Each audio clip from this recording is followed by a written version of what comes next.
মূর্খ জাহেল অশিক্ষিত যে পিজ্জাদাটা ফতোয়া দিচ্ছে, সেই পিজ্জাদা আবার আবু ইব্রাহিম সিদ্দিকী চাচা যান হুজুরের জানাজার নামাজটা তিনি আবার নিজে কাঁধে করে নিয়ে কখনো ঘরের ভেতরে হুজুরকে নিয়ে যাচ্ছে, কখনো বাইরে নিয়ে এসছে।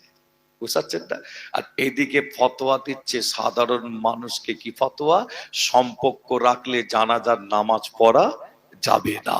আর তিনি নিজে আবার জানাজার পড়েছে। কি বুঝতে পারছেন না? চিন্তা করে দেখুন। বক্তব্য দিতে দিতে বলছে, অল ইন্ডিয়া সুন্নাতুল জামাতের ওলামা হজরতদের সঙ্গে যারা সম্পর্ক রেখেছে, এরা যখন মারা যাবে এদের নাকি জানাজার নামাজটাও নাকি পড়া যাবে না। কাছে মহব্বত করেন দাদা হুজুর পীর কেবলার খলিফা।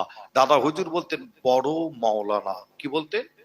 বড় মাওলানা। কিন্তু ফুরফুরা শরীফ থেকে যদি কেউ বলে না উনি বড় মাওলানা নাই, আপনারা মানবেন? মানবেন আপনারা? যে যদি কেউ বলে উনি হচ্ছে আপনার পুটিমারি বলে একটা জায়গা আছে, নাম শুনেছেন? নাম শুনেন না? অমুক জায়গায় তেনার এমন অবস্থা হয়ে গেছিল নাকি, বলছে যে পুটিমারিতে কোথায় নাকি একটা জমি বন্ধক দিয়ে রুহুল আমিন নাকি খেয়েছে। জোরে বলুন নাউজুবিল্লাহ। আরো জোরে হবে না? যে আবার এমনও কথা বলা হয়েছে, কি বলা হয়েছে, আল্লামা রুহুল আমিন সাহেব হুজুর তিনি যখন ইন্তেকাল করছেন, দুনিয়া থেকে বিদায় নিচ্ছেন, যে ইমান হারা হয়ে নাকি দুনিয়া থেকে বিদায় নিচ্ছিল। ফুরফুরা শরীফ থেকে কোন একজন নাকি পীর সাহেব গিয়ে সেই সময় তেনাকে তাওয়াজ্জুব ফয়েজ দিয়েছে, তারপরে নাকি ইমান নাকি ফিরে পেয়েছে। জোরে বলুন নাউজুবিল্লাহ। এগুলো হচ্ছে মিথ্যা। এগুলো হলো কি? মিথ্যা। আল্লাহর ওলির বিরুদ্ধে কথাবার্তা বলা।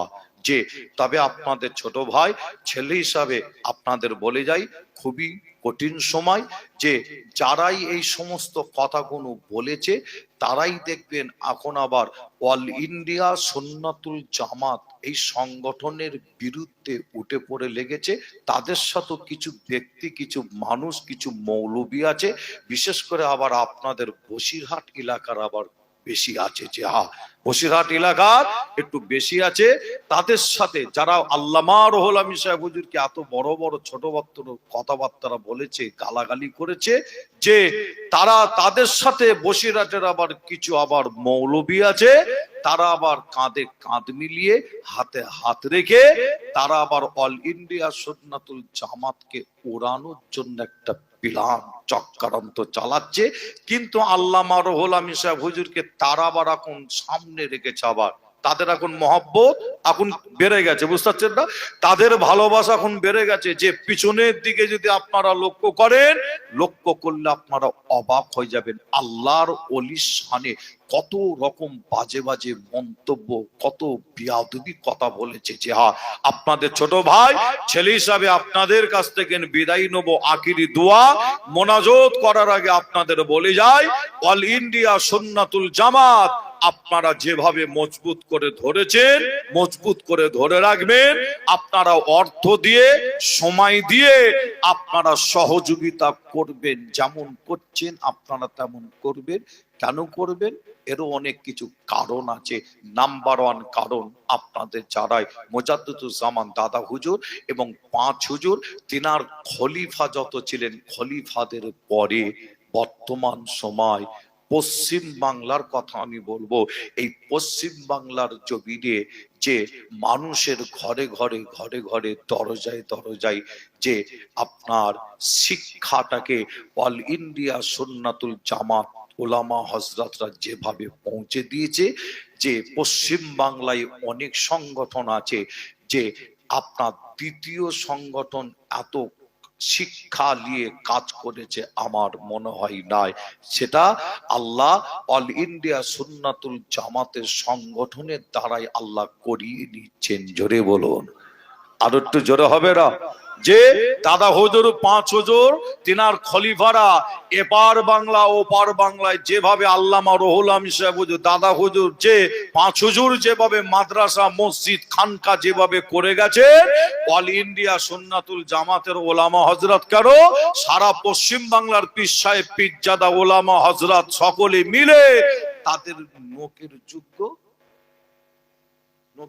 কি হতে পারবে? কি হতে পারবে না, নখের যোগ্য হতে পারবে না। কিন্তু তারপরও বলতে হয়, আপনারাও তার প্রমাণ জানেন, অল ইন্ডিয়া সুন্নাতুল জামাত আমার মনে হয় পশ্চিম বাংলার বুকে বর্তমান সময় সব থেকে বেশি শিক্ষার ব্যবস্থা, মাদ্রাসা, তাই তো নাকি, আপনার কেরালা মডেল, আপনার উন্নত মানের শিক্ষার ব্যবস্থা তারা যেভাবে করেছে, দ্বিতীয় সংগঠন আর খুঁজে পাওয়া যাবে না। কিন্তু বারে বারে দেখবেন সেই অল ইন্ডিয়া সুন্নাতুল জামাত তাদের পিছনে অনেকে লেগে আছে যে হ্যাঁ এদের কথা আপনারা শুনবেন না। আবার বিরোধিতা করতে করতে, বিরোধিতার একটা সীমা থাকে, বিরোধিতা করতে করতে আবার ফুরফুরার কোন একজন মূর্খ, জাহেল, অশিক্ষিত একজন পীরজাদা, বিয়াদব একজন পীরজাদা বক্তব্য দিতে দিতে বলছে অল ইন্ডিয়া সুন্নাতুল জামাতের ওলামা হযরতদের সঙ্গে যারা সম্পর্ক রেখেছে এরা যখন মারা যাবে এদের নাকি জানাজার নামাজটাও নাকি পড়া যাবে না। জোরে বলবেন না নাউজুবিল্লাহ, আরো একটু জোরে হবে না?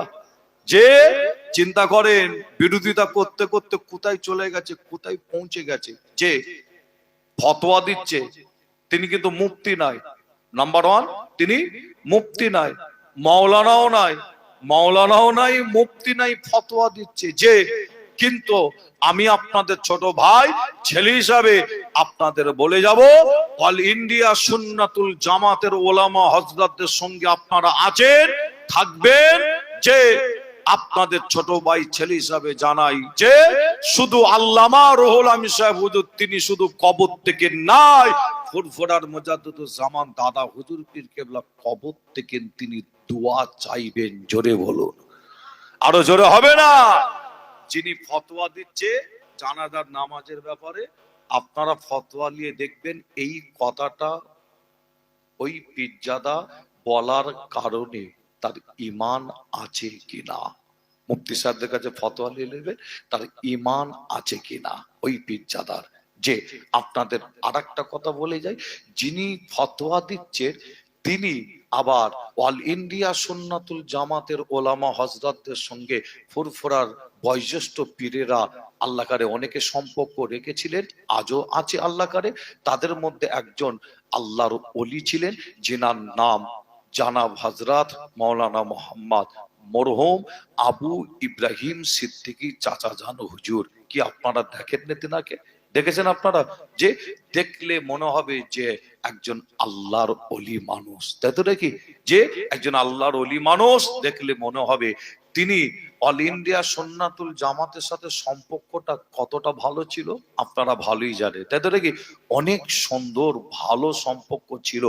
তিনি যখন আল্লাহটাকে সাড়া দেন, বড় হুজুর পীর কেবলার ছেলে আবু ইব্রাহিম সিদ্দিকী শাহজাহান হুজুর যখন ইন্তেকাল করলেন, এই ইন্তেকাল করার পরে দেখতে পাওয়া যায় যে মূর্খ, জাহেল, অশিক্ষিত যে পীরজাদাটা ফতোয়া দিচ্ছে সেই পীরজাদা আবার আবু ইব্রাহিম সিদ্দিকী চাচা জান হুজুরের জানাজার নামাজটা তিনি আবার নিজে বলেন বলেন নিজে কি নিজে পড়িয়েছিল। হ্যাঁ, পড়ানোর যোগ্যতা নেই, জানাজার নামাজ পড়ানোর যোগ্যতা নেই। হ্যাঁ, ও ফজকে হাঁটুর বয়স কি জানাজা পড়াবে? কত আল্লাহর ওলির জানাজার ওই রকম ব্যক্তি পড়াবে? এত সহজ নাকি যে পড়ানোর যোগ্যতা নেই? তবে জানাজার নামাজটা পড়েছিল, জানাজার নামাজ পড়েছিল প্রথম কাতারে দাঁড়িয়ে। আবার প্রথম কাতারে দাঁড়িয়ে, যে প্রথম কাতারে দাঁড়িয়ে তিনার জানাজার নামাজটা পড়েছিল। শুধু পড়েছিল যে না, অল ইন্ডিয়া সুন্নাতুল জামাতের সাথে যে গভীর সম্পর্ক আমার আবু ইব্রাহিম সিদ্দিকী চাচা জান হুজুরের ছিল, যে তিনার খাটিয়াটা কাঁধে করে নিয়ে কখনো ঘরের ভেতরে হুজুরকে নিয়ে যাচ্ছে, কখনো বাইরে নিয়ে এসছে, বুঝাচ্ছেন না? আর এদিকে ফতোয়া দিচ্ছে সাধারণ মানুষকে। কি ফতোয়া? সম্পর্ক রাখলে জানাজার নামাজ পড়া যাবে না। আর তিনি নিজে আবার জানাজার পড়েছে। কি বুঝতে পারছেন না? চিন্তা করে দেখুন, মানুষ বিচার করবে, ঠিক না ভুল? যে মানুষ বিচার করবে, এই কথাগুলোর উপরে মানুষ বিচার করবে। সাধারণ মানুষ চিন্তা করবে যে হ্যাঁ, মানুষ কিন্তু বোকা নয়, যে আপনাদের ছোট ভাই ছেলে হিসাবে আপনাদের বলে যায় যে খুব সাবধান, আল্লাহ হেফাজত করেন।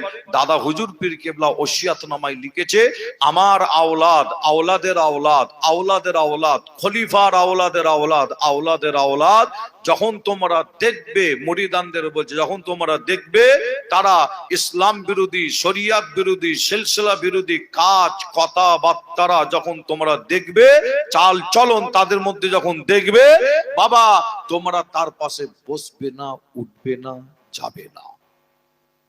দাদা হুজুর মানা করে গেছে। আপনারা মিলিয়ে দেখলেন যে কারা এখন সিলসিলা বিরোধী, ইসলাম বিরোধী, যে আপনার শরিয়াত বিরোধী কাজ কারবার করছে, কথাবার্তা বলছে। আল্লাহ আপনাদের জ্ঞান বুদ্ধি বিবেক দিয়েছে, দেখুন এবং আপনারা সাইট হয়ে যান দাদা হুজুরের ওসিয়াতনামা মেনে। আমি আসেম বিল্লাহ সিদ্দিকী, আমি আপনার অনেক চেষ্টা করছি, আমি একটা চিন্তা ভাবনা নিয়ে আগাচ্ছি, আমার জন্য দোয়া করবেন। আমিও দোয়া চাই আপনাদের জন্য। আমি একটা চিন্তা ভাবনা নিয়ে আগাচ্ছি, আওয়াজ তুলেছি, আর আল্লাহ কারে কাজ কিন্তু শুরু হয়ে গেছে। আপনারা দেখতে পাচ্ছেন যে কখনো কলিকাতা সমাবেশে আপনারা দেখছেন, যে কখনো আবার জামিয়া রহমানিয়া, তাই তো নাকি, জামিয়া রহমানিয়াতে আপনারা মোবাইলও দেখছেন। আল্লাহ কারে বিভিন্ন স্টেটে, বিভিন্ন জায়গায়, বিভিন্ন জলসায় আল্লাহ কারে কাজ